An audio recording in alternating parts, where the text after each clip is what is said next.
Dust motes danced in the shafts of amber light that sliced through the high arched windows of the lecture hall, illuminating the heavy oak paneling that seemed to absorb sound rather than reflect it. The air smelled of floor wax, old paper, and the sharp metallic tang of competitive anxiety that always peaked during midterms at this university. I stood at my desk in the second row, the wood cool under my fingertips, feeling the weight of 200 pairs of eyes drilling into the back of my blazer. Professor Sterling stood on the raised dais like a judge presiding over a capital case, his hand resting casually on the podium, his posture radiating the effortless authority of a man who had never been questioned in his life. He had asked for a critique of the efficiency wage theory in developing economies, a subject that was theoretically abstract to everyone else in the room but was a matter of survival where I came from. I had prepared for this moment for 3 days, organizing my arguments, citing the latest data from the World Bank, and structuring my rebuttal to be unassailable. I took a breath and began to speak, my voice projecting clearly across the tiered seating. As I spoke, the familiar cadence of my heritage colored my vowels, the rhythmic lilt of my Nigerian upbringing wrapping around the technical terminology. I explained that the efficiency wage hypothesis often failed to account for informal labor sectors where social capital outweighed financial incentives. It was a nuanced point, one that challenged the core reading material Sterling had assigned. I saw students in the front row scribbling furiously, recognizing the validity of the argument. I felt a surge of confidence, the kind that comes when you know you have mastered the material better than the person teaching it.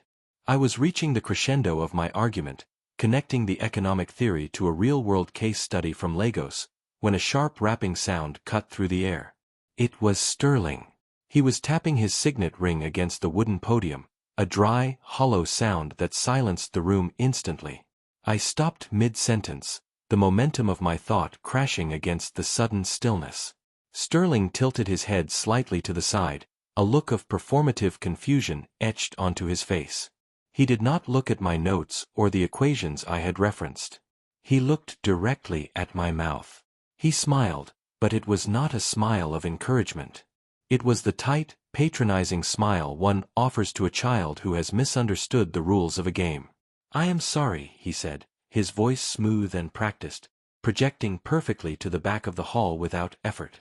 "I am having a great deal of difficulty following you. Not the logic, you understand. The delivery." He paused, letting the silence stretch until it became uncomfortable. "Could you perhaps try that again, but this time, in English?" A ripple of nervous laughter moved through the room, low and uncertain. It was not a belly laugh, but the social lubricant of students who knew their grades depended on aligning themselves with the power in the room. I felt the heat rise up the back of my neck, not from shame, but from a cold, hard realization. The blood rushed to my ears, drowning out the ambient hum of the ventilation system. This was not about clarity. My diction was precise. My grammar was flawless. This was about boundaries. This was auditory redlining. He was telling me that my intellect was unwelcome as long as it arrived in a package he deemed foreign. I looked at him, really looked at him, and saw the glint of amusement in his eyes. He enjoyed this. He enjoyed the power of reducing a complex, doctoral-level argument to a linguistic caricature. The other students looked down at their desks, suddenly fascinated by the grain of the wood or the screens of their laptops. No one wanted to make eye contact with the casualty. I remained standing, my hands gripping the edge of the desk so hard my knuckles turned the color of ash. In that moment, the lecture hall ceased to be a place of learning and revealed itself as an arena. I had walked in thinking I was a student, but I was actually a gladiator who had brought a calculator to a knife fight. The silence stretched on, heavy and suffocating. I had 2 choices. I could retreat, mumble an apology, and sit down, effectively erasing my contribution and accepting his frame of reality. Or I could double down. I could repeat myself, slower, louder, forcing him to acknowledge the content. But I knew his game. If I repeated it, he would pretend to strain to hear, he would make a show of cupping his ear, turning the interaction into a farce until I lost my composure. If I got angry, I became the stereotype he was waiting for. If I stayed silent, I was defeated. The trap was elegant in its cruelty. It relied on the assumption that I would be too embarrassed to hold my ground. But Sterling had made a miscalculation. He assumed that because I spoke with the texture of my homeland, I did not understand the subtle warfare of his. He assumed that shame would be my default setting. He did not know about the tape. He did not know about the recording device that had been running in my pocket since the beginning of the semester, a habit instilled by a father who knew that in certain rooms, the truth is malleable unless you have the receipts. I looked Sterling in the eye, my face composed, masking the storm beneath. I did not repeat the answer. I did not apologize. I simply nodded, slowly, as if he had confirmed a diagnosis I had long suspected. I sat down. The movement was deliberate, controlled. The room remained silent for another beat, the tension vibrating in the air like a plucked string. Sterling, seemingly satisfied that order had been restored and the hierarchy preserved, turned back to his chalkboard, dismissing me as one would brush dust off a lapel. But as he turned, I saw the slight tension in his shoulders. He knew he had gone too far, but he banked on the institution protecting him. He banked on my silence.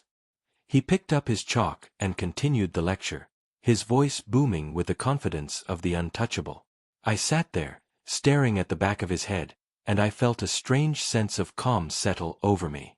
It was the calm of a chess player who sees mate in 5 moves while his opponent is still celebrating capturing a pawn. The lecture continued for another 40 minutes, but I heard none of it. My mind was already 3 weeks in the future. I was visualizing the upcoming academic conference, the one where Sterling was the keynote speaker, the one where the department head and the external review board would be sitting in the front row. I was visualizing the video file sitting on my hard drive. The narrative had shifted. He thought he had shamed a student. In reality, he had just auditioned for the role of the villain in his own downfall. The heavy oak doors of the lecture hall swung shut behind me with a pneumatic hiss, severing the connection between the humid, claustrophobic air of the classroom and the sterile coolness of the corridor. The silence out here was absolute, a sharp contrast to the murmurs and stifled giggles that had followed Professor Sterling's performance inside. I walked toward the elevators, my footsteps echoing against the polished terrazzo floor, each click of my heel measuring the distance between who they thought I was and who I actually happened to be. This was the moment where the average person would have crumbled, finding a quiet corner to call their mother, or perhaps storming into the dean's office with tears of indignation. I did neither. Instead, I focused on the rhythm of my breathing, inhaling for 4 counts and exhaling for 4, regulating my heart rate with the discipline of a deep-sea diver. This physiological control was necessary because I was currently paying a very specific kind of due, a surcharge levied on my existence in this space. It is what we call the black tax. It is not a financial transaction, though it certainly costs us dearly. It is the emotional and cognitive labor required to navigate spaces where your competence is questioned by default and your presence is tolerated rather than welcomed. When Sterling mocked my accent, insinuating that my intellect was as broken as he perceived my English to be, he was handing me a bill. He expected me to pay it with an outburst. He wanted me to get angry, to raise my voice, to become the caricature he had already painted in his mind. That would have validated his bias. It would have proven that I did not belong in his hallowed halls of academia. But I refused to pay in the currency he demanded. I stepped out of the humanities building and into the blinding afternoon sun, the manicured lawns of the university stretching out before me like a green carpet laid for everyone else but me. The Gothic architecture of the campus loomed overhead, gargoyles and spires that had stood for 100 years, watching generations of students come and go. Walking these paths required a second consciousness, a constant awareness of how one is perceived. This is the insidious nature of the tax. It distracts you. It demands that you divert a portion of your mental processing power to monitoring your tone, your posture, and your volume, leaving you with less energy to actually do the work you came here to do. Most people think the tragedy of discrimination is the insult itself, the stinging words, or the exclusion. They are wrong. The tragedy is the waste. It is the brilliant theorems that go unwritten and the symphonies that go uncomposed because the creators were too exhausted from justifying their right to exist to simply create. I walked past the student union, watching groups of carefree undergraduates tossing frisbees and debating trivialities, and I felt a profound sense of isolation. They were playing the game of life on the tutorial setting, while I was playing on the hardest difficulty with the HUD turned off. But there is a flip side to this burden. When you are forced to carry a heavy weight for long enough, your muscles do not just endure. They grow stronger. You develop a stamina that those with lighter loads can never comprehend. My destination was the main library, a cathedral of silence where I could finally lay down the mask. I climbed the marble staircase to the 4th floor, the section housing the archives and the rare periodicals, a place few students ventured.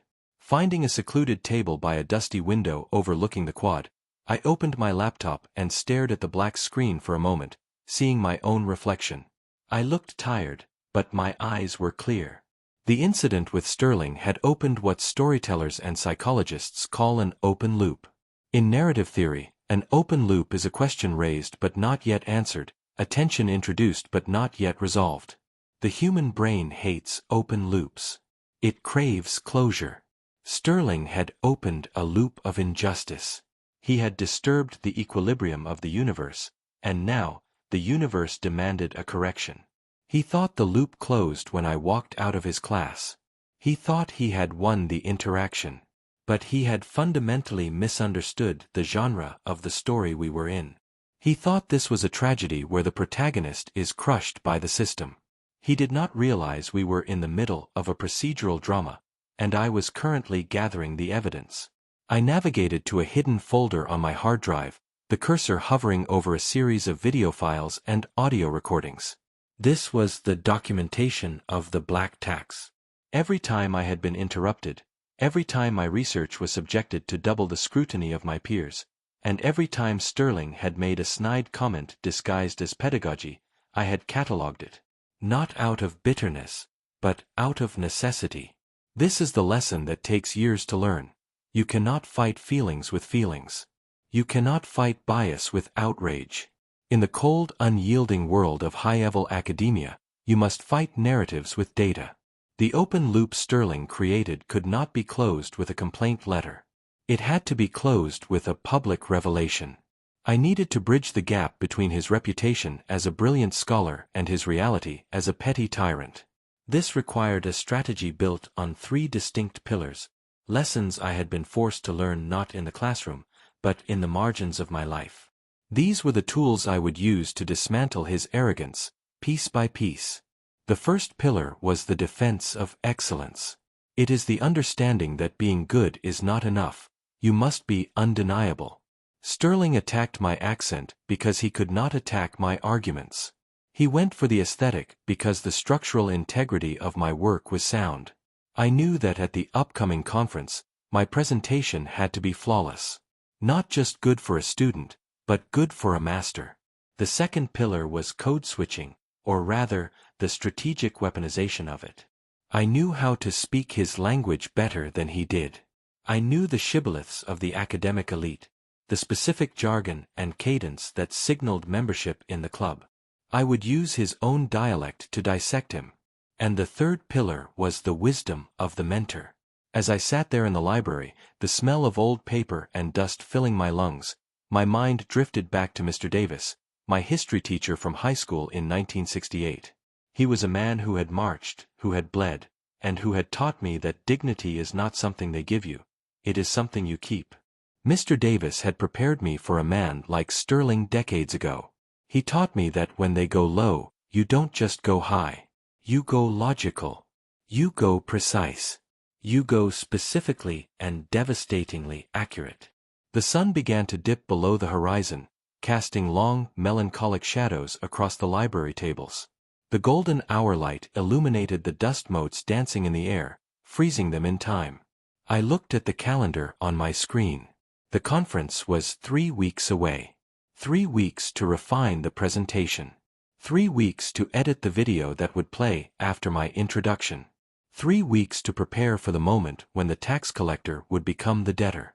The tension in my chest, which had been a tight knot since the lecture, began to loosen, replaced by a cold, hard resolve. The black tax is a heavy burden, yes. But the receipt? The receipt is non-negotiable. And Professor Sterling was about to find out that his account was overdrawn. Rain hammered against the single pane of glass in my dormitory window, a rhythmic drumming that marked the tempo of the city sleeping while I remained awake. It was 3 in the morning, the witching hour for the desperate and the determined. My desk was a chaotic architecture of open textbooks, printed journals, and a laptop humming with the heat of overuse. This was the engine room. This was where the defense was built. Professor Sterling believed that my accent was a sign of a disordered mind, a lack of discipline, a relic of a background he deemed intellectually inferior. He saw a hoodie and heard a cadence, and he subtracted 50 IQ points before I even completed a sentence. He was wrong. But being right was not enough. In the world of high academia, when you look like me, you do not just have to be right. You have to be undeniable. You have to build a fortress of excellence so high and so thick that their prejudice breaks its hands trying to tear it down. This is the first pillar of survival. The defense of excellence. It is not about impressing them. It is about removing their ammunition. If my citations are perfect, if my logic is airtight, if my syntax is sharper than a scalpel, then they have nothing to attack but the person. And when they attack the person, they reveal themselves. I rubbed my eyes, feeling the grit of exhaustion. On the screen in front of me was the raw data for the conference presentation. Sterling had assigned me the topic of linguistic determinism, specifically expecting me to fail at connecting the complex mathematical models of syntax to the sociolinguistic implications. He had smiled when he gave me the assignment, a smile that didn't reach his eyes, a smile that said he was setting up a public execution. He expected me to rely on anecdotal evidence. He expected me to talk about feelings. Instead, I had spent the last 3 weeks memorizing the entire corpus of Chomskyan linguistics and the opposing functionalist frameworks. I wasn't just doing the homework. I was interrogating the source code of his entire career. I picked up my pen and made another correction to the margin of my notes. The argument had to be linear. It had to be cold. Excellence is not loud. Excellence is quiet, boring, and utterly terrifying to a man who relies on your incompetence to validate his own superiority. The next morning, the lecture hall smelled of stale coffee and floor wax. The amphitheater seating arrangement meant that Professor Sterling stood in the pit, looking up at us like a conductor, or perhaps a gladiator trainer. I took my usual seat in the second row, close enough to be seen, far enough to survey the room. The other students were chatting, checking phones, relaxed in their belonging. They didn't have to defend their presence here. They just were. For them, a minus was a disappointment. For me, a minus was a confirmation of a stereotype. That is the tax. You pay it every time you walk into the room. You pay it with your posture, your diction, your attire. You pay it by ensuring that you are never late, never unprepared, never confused. Because if you slip, even once, you are not just a student who made a mistake. You are an example of why people like you don't belong here. Professor Sterling tapped the microphone, a sharp screech of feedback silencing the room. He adjusted his glasses, the light reflecting off the lenses so you couldn't see his eyes. He began the lecture with his usual pomp, pacing back and forth, using words that were unnecessarily polysyllabic to mask the fact that he hadn't updated his curriculum in a decade. He was discussing the variable rules in sociolinguistics. He paused, looking directly at me. He loved this part. The part where he could turn the lecture into a spectacle. He asked a question about the copula deletion in African American vernacular English, framing it as a deficit, a simplification of standard English caused by a lack of education. He asked me if I could explain why this error persisted in urban communities. The room went silent. The air left the room. It was a trap. If I got angry, I was the angry black man. If I stayed silent, I was the ignorant student. I didn't shift in my seat. I didn't look down. I looked him dead in the face. I kept my voice calm, the volume regulated to a perfect conversational pitch. I explained that he was incorrect. I cited the study by Labov from 1969, referencing the specific page number. I explained that copula deletion follows complex grammatical rules that are actually more rigid than standard English in certain contexts. I compared it to the contraction rules in the Russian language and the erasure of the verb to be in Arabic. I used the technical terminology. I spoke of phonological environments and syntactic constraints. I did not stutter. I did not use slang. I gave a doctoral dissertation in 45 seconds. I finished by suggesting that characterizing it as an error was a result of outdated prescriptive biases rather than descriptive linguistic science. The silence that followed was different. It wasn't the silence of awkwardness. It was the silence of a hierarchy collapsing. The other students looked from me to him. They were waiting for him to correct me. They were waiting for the professor to re-establish the natural order. Sterling blinked. His mouth opened slightly, then closed. He shuffled his papers on the podium. He couldn't say I was wrong, because I had cited the foundational texts of his own field. He couldn't mock my tone, because I had spoken with the detachment of a surgeon. He had tried to hand me a shovel to dig my own grave, and I had used it to smack him in the face. That is an interesting perspective, he finally muttered, turning his back to the class to write something meaningless on the chalkboard. He didn't acknowledge the citation. He didn't offer praise. He just pivoted. That is the second part of the defense of excellence. Do not expect applause. When you defeat a man like Sterling with logic, he will not congratulate you. He will resent you. He will hate you for forcing him to respect you. He wanted me to be small, and I had dared to be big. As he scribbled on the board, I saw his hand shaking slightly. It was a small tremor, imperceptible to most, but I saw it. I had breached the perimeter. He knew now that I wasn't just a body in a seat. I was a threat. I opened my laptop and typed a single note into my file. Date. Time. Incident. The specific question he asked. My response. His refusal to engage. This was for the receipts. Excellence provides the cover fire, but the receipts win the war. I wasn't just studying for a grade anymore. I was building a case file. Every microaggression, every dismissive comment, every attempt to humiliate me was being catalogued, time-stamped, and backed up to the cloud. He thought he was teaching a class. I knew we were in a courtroom, and he was the only one who didn't realize the trial had already started. The class ended, and I packed my bag with slow, deliberate movements. A few students cast glances my way, a mixture of awe and confusion. They sensed the shift in power, even if they couldn't articulate it. I walked out of the lecture hall and into the bright, blinding sunlight of the campus quad. The contrast between the dark, stuffy hall and the open air was jarring. I put my headphones on, not playing music, just using them to dampen the world. I needed to preserve my energy. The defense of excellence is exhausting. It requires a constant state of hypervigilance. You are always on duty. You are always the ambassador of your race, the defender of your dignity, the proof of your humanity. It wears you down, erosion of the soul by 1,000 skeptical looks. I made my way to the media lab. I had reserved an editing bay for the afternoon. The conference presentation was 90% complete, but the video insert needed work. This was the Trojan horse. The paper I would present was dry, academic, unassailable. But the video that would play during the intermission of my talk? That was something else. I sat down in the ergonomic chair and pulled up the timeline on the editing software.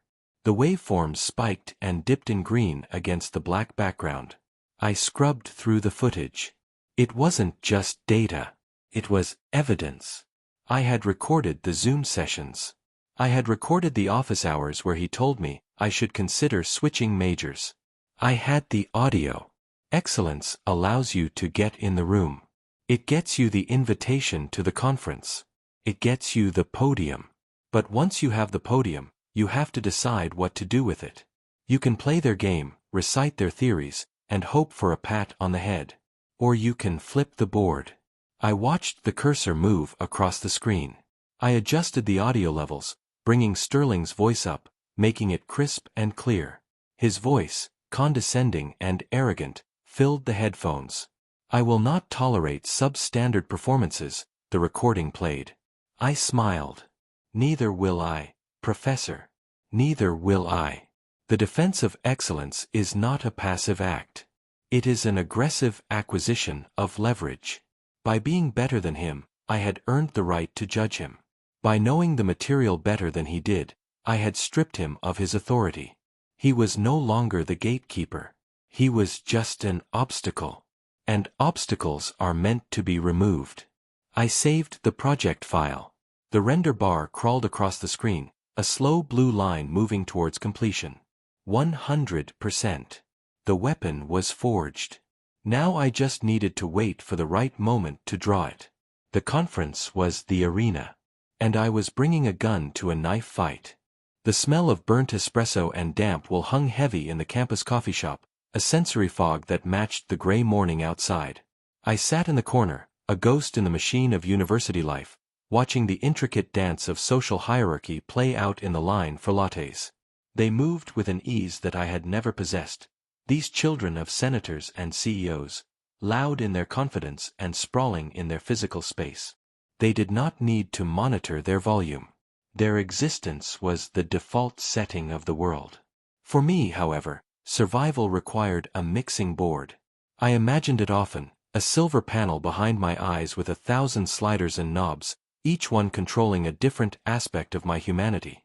There was a fader for anger, a dial for vernacular, a switch for posture, and the master volume knob that controlled how much of my true self was allowed to bleed through the speakers. Today, the day before the conference, the levels had to be perfect. The internal volume knob is the most critical tool in the arsenal of the marginalized. It is the mechanism of code switching, but not the way the sociologists describe it. They call it assimilation. They call it trying to fit in. They are wrong. It is camouflage. It is the art of disappearing in plain sight so that you can maneuver into position without triggering the perimeter alarms of prejudice. I gathered my books and stepped out into the corridor, the linoleum shining under the harsh fluorescent buzzing. The hallway was a wind tunnel of voices, echoing off the lockers and glass display cases filled with dusty trophies. As I walked toward the library, I saw him. Professor Harrington was holding court near the faculty lounge, a styrofoam cup in one hand and a stack of papers in the other. He was laughing, that braying, open-mouthed laugh that took up all the oxygen in the room. He spotted me. The laughter died instantly, replaced by that tight, patronizing smile that never reached his eyes. This was the test. He wanted a reaction. He wanted the angry black man. He wanted the street kid who didn't belong. If I gave him that, even for a second, he won. If I raised my voice, he would label me aggressive. If I stuttered, he would label me incompetent. The game was rigged, so the only way to win was to refuse to play his version of it. I felt the heat rise in my chest, the ancient blood-deep urge to shout, to defend my dignity with volume and fire. In my mind, I reached for the internal fader labeled emotion and slid it down to absolute zero. "Mr. Williams," Harrington called out, his voice dripping with faux concern. The corridor went quiet. Students slowed their pace, sensing the tension like animals sensing a drop in barometric pressure. I stopped and turned, keeping my face a blank canvas. "I trust you are prepared for tomorrow," he continued, stepping closer, invading my personal space just enough to be uncomfortable but not enough to be actionable. "The conference is a prestigious event. We wouldn't want any linguistic mishaps to embarrass the department." He paused, waiting for the flinch. He wanted me to look at my shoes. He wanted me to mumble. He wanted the boy from the neighborhood to crack under the weight of the Ivy League. This is where the volume knob becomes a weapon. Silence is not empty. It is heavy. I let the silence hang between us for 3 full seconds. 1, 2, 3. I watched his smile falter, just a fraction. He was expecting defensive noise. Instead, he got a vacuum. I adjusted the internal equalizer, boosting the treble of my diction and cutting the bass of my resentment. When I spoke, my voice was smooth, flat, and surgically precise. It was the voice of a news anchor, the voice of a judge, the voice of his own peers. It was whiter than his was. "Professor," I said, maintaining unblinking eye contact. "Your concern is noted. My presentation is meticulously calibrated for the audience. I believe you will find the clarity of the data quite illuminating." I saw a flicker of confusion in his eyes. He couldn't process the frequency. The caricature he had built in his mind, the student with the thick accent and the hoodie, did not match the man standing before him. I had code-switched not to please him, but to disarm him. By adopting his dialect, I stripped him of his linguistic superiority. I wasn't just speaking English, I was speaking power. Harrington cleared his throat, shifting his weight. He looked suddenly unsure, his narrative disrupted. "Well, yes. Good," he stammered, looking for an exit. "See that you do." He turned abruptly and pushed through the double doors of the faculty lounge, retreating from a battle he didn't realize he had already lost. I remained standing in the hallway, the adrenaline slowly dissipating. This is the tax we pay. The energy required to constantly modulate this internal volume is immense. It leaves you exhausted. It leaves you hollow. But in that moment, as I watched the door swing shut behind him, I realized that the hollowness was a space I could fill with strategy. I had protected the asset. I had kept the element of surprise intact. He thought I was subdued. He thought he had cowed me into submission. He didn't know that I had simply turned down the volume to hide the sound of the weapon I was loading. Walking away, I felt the weight of the USB drive in my pocket. It was heavy, like a stone, like a grenade. The internal volume knob does more than just filter output, it amplifies input. Because I was silent, I heard everything. I heard the whispers of the other students. I heard the condescension in the faculty meetings I wasn't supposed to overhear. I heard the unspoken rules of the institution. And because I heard them, I learned how to break them. The defense of excellence requires this dual state of existence. You must be the ice while they are the fire. You must be the void while they are the noise. Tomorrow, at the conference, I would finally touch the master fader. I would push it all the way to the red line. Tomorrow, the volume would be deafening. But for now, in the quiet hum of the library annex, I was a submarine running silent, running deep, waiting for the perfect angle to fire the torpedo. Rain lashed against the single-pane window of my studio apartment, blurring the city lights into streaks of amber and charcoal, a chaotic visual that matched the storm brewing inside my mind. I stood before the bathroom mirror, the harsh fluorescent bulb humming a low, dying note that seemed to vibrate in my teeth. Hanging on the back of the door was a garment bag containing a charcoal suit, vintage cut, the fabric heavy enough to stop the wind and perhaps even a sharp word. It belonged to Elijah Davis. Before the library annex, before the doctoral program, before the professor decided my voice was a defect in his acoustic landscape, there was Mr. Davis and his front porch in a neighborhood the city maps often forgot to label correctly. He was not a professor of linguistics, but he understood the architecture of language better than any man with tenure. He taught me that an accent is not a stumbling block but a coordinate, a geolocator of history and survival. Tonight, the distance between his porch in 1968 and my podium tomorrow felt non-existent, collapsed by the gravity of the task at hand. I opened the garment bag and ran my hand along the lapel. The wool was rough, durable, purchased in an era when clothes were built to outlast the men wearing them. Mr. Davis used to sit in his wicker chair, a glass of sweet tea sweating on the railing, and tell me about the silence of the file room where he worked for 40 years. He was the first black clerk allowed in the municipal archives, a victory that felt like a punishment to those who hired him. They mocked his speech, too. They claimed his cadence was unprofessional, that his vowels were too round, his consonants too sharp, his rhythm too syncopated for the flat, gray bureaucracy of the state. But Mr. Davis did not shrink. He did not attend elocution lessons to flatten his heritage into a palatable drone. Instead, he employed the strategy of the intergenerational link. He realized that they were not listening to his words, only his tone, so he let his written record become his voice. He became the master of the document, the wizard of the carbon copy. He knew where every deed, every permit, and every zoning violation was buried. One summer evening, when the heat was rising off the asphalt like a phantom, he told me the story that would become the third pillar of my defense. It was 1968, the year the world seemed to catch fire. A councilman had accused Mr. Davis of misfiling a critical property deed, claiming that his incompetence, driven by what the councilman called his cultural lack of discipline, had cost the city a lucrative contract. It was a lie designed to clear a desk for a nephew who needed a job. The councilman shouted at him in the main hall, mocking the way Mr. Davis said the word specific, mimicking him in front of the secretaries and the junior clerks. It was a public dressing down intended to strip him of his dignity, to reduce a grown man to a scolded child. Mr. Davis stood there, hands clasped behind his back, face impassive, eyes focused on a point just above the councilman's left shoulder. He absorbed the noise. He let the man exhaust his vocabulary of insults. When the shouting stopped, leaving a ringing silence in the hall, Mr. Davis did not shout back. He did not defend his accent. He walked calmly to the third row of the filing cabinets, opened the bottom drawer, and retrieved a logbook he had kept personally for 10 years. He opened it to a page dated 3 weeks prior.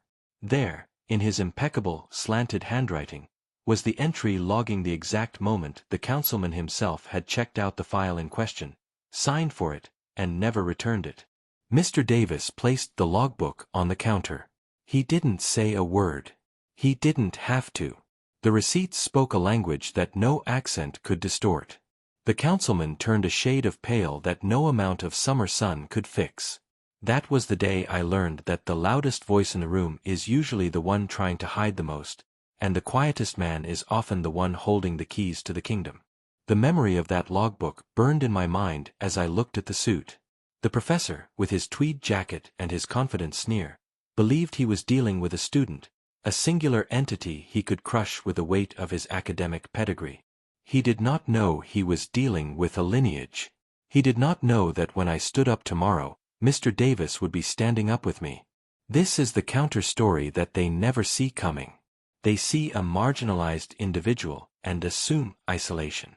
They assume that because our history is often erased from their textbooks, we have no archives of our own. But the intergenerational link is a fiber optic cable running beneath the surface of our lives, transmitting data, warnings, and strategies from one era to the next. My accent, the very thing the professor mocked, was the carrier signal for this transmission. It was the sound of resilience. To strip it away would be to sever the line to the ancestors who paid the tuition for a school they were never allowed to enter. I sat on the edge of my bed, the springs creaking in the damp air. I pulled up the video file for the conference presentation on my laptop. It was ready, but it lacked the final seal of approval, the spiritual endorsement of the mentor. I closed my eyes and imagined Mr. Davis in the room. I could smell the Old Spice and pipe tobacco he wore like a second skin. I asked him, in the quiet theater of my mind, if I was doing the right thing. Was it too aggressive? Was it too dangerous to expose a senior faculty member in front of the entire department? The answer came not in words, but in a feeling, a steady, warm pressure on my shoulder. It was the realization that dignity is not passive. Dignity is the active defense of one's worth. Mr. Davis didn't burn down the archive, he used the archive to burn down the lie. I was not going to scream at the professor. I was simply going to open the logbook. The conference wasn't just a presentation of research, it was a tribunal. The professor had made a claim, that my intellect was incompatible with my dialect. He had turned a critique of phonetics into a critique of cognitive ability. The video I had prepared, the one waiting in the queue, was my version of Mr. Davis's logbook. It contained the receipts. It juxtaposed the professor's mockery with the raw data of my work, but more importantly, it utilized the very accent he hated to narrate the undeniable logic of the solution. I would force him to listen to the sound he despised until he understood the genius it carried. This was the inheritance. We do not inherit vast estates or trust funds. We inherit the techniques of survival in hostile spaces. We inherit the knowledge of how to be invisible until it is time to be blindingly visible. I stood up and walked back to the suit. I unzipped the bag fully, revealing the silk lining. I would wear it tomorrow. It was a size too big in the shoulders, but that was appropriate. I needed the extra room for the ghosts I was carrying. The defense of excellence, the internal volume knob, and now the intergenerational link. These were not abstract concepts. They were weapons. And the mentor was the weapons master. Mr. Davis had passed away 4 years ago, leaving behind a small house full of books and a reputation for silence. But tomorrow, through me, he would speak. The professor thought he was mocking a student from a rough neighborhood. He didn't realize he was mocking a 50-year tradition of excellence disguised as servitude. The heavy oak doors of the symposia hall swung open with a pneumatic hush, revealing a cavernous space that smelled of lemon furniture polish and centuries of exclusionary silence. It was a room designed to make a human being feel small. The ceilings vaulted high into shadow, and the rows of plush crimson seats descended steeply toward a lit stage that looked less like a podium and more like an altar for sacrifice. I adjusted the knot of my tie, the silk feeling cool against my throat, and walked down the side aisle. My footsteps were swallowed by the thick carpet, denying me even the satisfaction of an echoing entrance. This was the arena. This was where careers were anointed or dismantled in the polite crossfire of Q&A sessions. I checked the time on my wrist. I had 15 minutes before the panel began, 15 minutes to turn a semester of humiliation into a singular moment of correction. At the front of the room, holding court near the water pitcher, stood the professor. He looked entirely in his element, wearing a tweed jacket that seemed to have been woven from the very atmosphere of the university. He was laughing at something a colleague had said, his head thrown back, displaying the confidence of a man who has never had his intellect questioned, only applauded. When he saw me approaching the tech table to load my slides, his laughter didn't stop, but it changed texture. It became tighter, more performative. He offered a curt nod, a gesture so minimal it barely registered as acknowledgement. It was the greeting one gives to the waiter, not the peer. He expected me to stumble. He expected the stutter, the nervousness, the distinct cadence of the neighborhood he so despised to bleed through my academic mask. He was waiting for the validation of his prejudice. I plugged my laptop into the lectern's interface. The screen flickered to life behind me, projecting the title of my thesis in stark, unserifed letters. I laid my notes out. They were not a script, but a map. I didn't need to read them. I had lived them. The room began to fill. Graduate students with anxious notebooks, tenured faculty with skeptical arms crossed over their chests, and the department head, a woman who had signed the approval for my scholarship 3 years ago and hadn't looked me in the eye since. The air grew heavy with the heat of bodies and the low hum of conversation. I stood still, anchoring myself to the floor, breathing in the sterile air and exhaling the memory of the rain against my window. I thought of Mr. Davis in 1968. I thought of the logbook. The lights dimmed, casting the audience into anonymity and isolating me in the pool of white light at the center of the stage. "Good afternoon," I began. My voice did not shake. It resonated from the diaphragm, projecting to the back row without the aid of the microphone, a trick of projection I had learned not in a classroom, but in a crowded church vestibule. The conversation stopped. The rustling of papers ceased. I moved through the opening of my presentation with surgical precision. I laid out the theoretical framework, citing the canon, acknowledging the giants of the field, playing the game exactly as it was written in the rulebook. I saw the professor relax in the front row. He was bored. He thought this was a standard capitulation, a student trying to mimic the masters and achieving a hollow imitation. He checked his watch. He scribbled something on a notepad, likely a critique of my posture or my tone. He had no idea that the first 20 minutes were merely the bait. Then came the pivot. I advanced the slide. The screen behind me went black, save for a single audio waveform graphic and a date. I paused, letting the silence stretch until it became uncomfortable, until the tension in the room was a physical weight. I spoke directly to the darkness where the audience sat. In previous lectures this semester, questions were raised regarding the linguistic validity of non-standard dialects. Claims were made that certain vernaculars lack syntax structure, and cognitive complexity. Arguments were posited that these dialects represent a degradation of thought. I pressed the spacebar. The video file embedded in the presentation began to play. It was not a chart or a graph. It was footage I had digitized from an old reel-to-reel tape, audio recorded in a barbershop in 1974. The voice that filled the academic hall was rich, rhythmic, and undeniably black. It was a man telling a story about a flood, weaving metaphors, stacking tenses, and utilizing a complex aspectual system that standard English does not possess. It was the kind of speech the professor had mocked in the lecture hall, the kind he had mimicked with a cruel, exaggerated slur. But here, amplified by the university's high-fidelity sound system, it didn't sound broken. It sounded musical. It sounded authoritative. I let the recording play for 60 seconds. I watched the professor. His pen had stopped moving. He was looking at the screen, his brow furrowed, trying to understand why I was playing what he considered noise in a place of worship. I cut the audio. The silence returned, but now it was charged. I clicked the remote. A new slide appeared over the frozen waveform. It was a syntax tree, complex and branching, diagramming the exact sentence the man on the recording had just spoken. Using the standard notation of generative grammar, I had mapped the sentence. I pointed to the screen. "Observe the habitual be," I said, slipping into the cold, clinical language of linguistics. "Note the negative concord. This is not an error in computation. This is a rigorous, rule-governed system with a tense structure more specific than the one we are using right now." I looked down at the professor. He was no longer leaning back. He was sitting forward, his mouth slightly open. I had taken the very thing he ridiculed and elevated it to the highest level of academic scrutiny, proving mathematically that his mockery was not just rude, it was intellectually factually incorrect.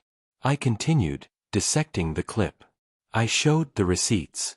I pulled up citations from the 1960s, papers that had been ignored, data points that had been buried. I demonstrated that the speaker on the tape possessed a larger working vocabulary for temporal states than the average speaker of standard English. I didn't raise my voice. I didn't frown. I delivered the data with the dispassionate calm of a coroner determining a cause of death. The cause of death here was the professor's credibility. I could feel the room shifting. The students behind him were leaning in, their eyes darting from the screen to the professor and back.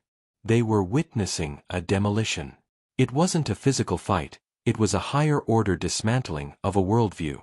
For the finale, I played the second part of the video. It was the same man, my grandfather, switching codes. On the tape, he answered a phone call from a bank. His voice flattened, the rhythm straightened, the vowels shifted into the Queen's English. He handled the business and then returned to the story. I froze the image. "This," I said, "is not a lack of capacity. This is a surplus of capacity. This is the ability to navigate two distinct linguistic worlds simultaneously, a cognitive load that requires executive function far beyond monolingual fluency." I let that hang in the air. I looked directly at the professor. To label this incompetence is a failure of analysis. It suggests that the observer, not the speaker, is the one lacking in comprehension. The room was dead silent. I had called him incompetent without using his name. I had used his own tools, his own field of study, to prove that he was the uneducated one in the equation. The professor's face was a study in color theory, moving from pale to a flushed, blotchy red. He couldn't interrupt. He couldn't shout. I had presented data. To argue with me now would be to argue with the discipline itself. He was trapped in the logic of his own profession. I clicked to the final slide. It was a simple list of acknowledgments. The last name on the list was Mr. Davis. I closed the laptop. "Thank you," I said. The words signaled the end of the presentation, but they felt like the closing of a casket. For 3 seconds, no one moved. The department head, the woman who had avoided my gaze for years, was the first to clap. It was a slow, deliberate applause. Then the graduate students joined in, then the rest of the faculty. The sound grew, rolling down the tiered seating like a wave. It wasn't polite applause, it was enthusiastic. They had seen something rare. They had seen the truth unveiled. I gathered my notes, my hands steady. I didn't look at the audience. I looked at the professor. He wasn't clapping. He was staring at his notepad, where he had written nothing for the last 20 minutes. He looked smaller, diminished, shrinking into the tweed jacket that suddenly seemed too big for him. I walked down the stairs, past his row, and I didn't stop. I walked up the aisle, the applause washing over my back, and pushed through the heavy oak doors. Out in the hallway, the air was cool and empty. The sound of the ovation was muffled now, a distant roar like the ocean. I walked to the nearest window and looked out at the campus. The rain had stopped. The clouds were breaking, revealing patches of hard, blue sky. I leaned my forehead against the glass. The fatigue hit me all at once, a physical wave of exhaustion, but beneath it was something else. A lightness. The weight I had been carrying since the first day of the semester, the shame of the mockery, the burning need to prove my worth, it was gone. I had left it in that room. I checked my phone. There was a text message from my mother, asking how it went. I didn't type a paragraph. I didn't explain the syntax trees or the code switching. I typed 2 words, "It's done." I pocketed the phone and walked toward the exit, my footsteps echoing on the tile, sounding sharp, distinct, and undeniably my own. The sunlight on graduation day was not gentle. It was a hard, exposing glare that bounced off the white concrete of the plaza, making the crowds of families and students squint as they adjusted their caps and gowns. I stood near the edge of the fountain, the water noise providing a low static hum that buffered me from the excited chatter of thousands of people. In my hand, I held the leather-bound diploma case, a prop that signified the end of an era, but the real conclusion had happened weeks ago in that silent lecture hall. The air smelled of cut grass and expensive perfume, a mixture of manicured nature and staged celebration.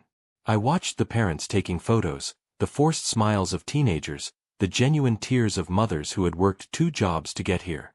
It was a tableau of American success, but I was looking at it through a different lens now. The campus, which had once felt like an insurmountable fortress of stone and tradition, now just looked like a collection of buildings. The mystique was gone. The power dynamics that had seemed written in the stars were revealed to be nothing more than the petty preferences of men who feared change. I saw him across the plaza. Professor Harrington was standing near the department tent, shaking hands with the parents of a student I didn't recognize. He wore his academic regalia with the practiced ease of someone who had lived inside it for 40 years, the velvet stripes on his sleeves catching the light. For a moment, our eyes met across the sea of heads.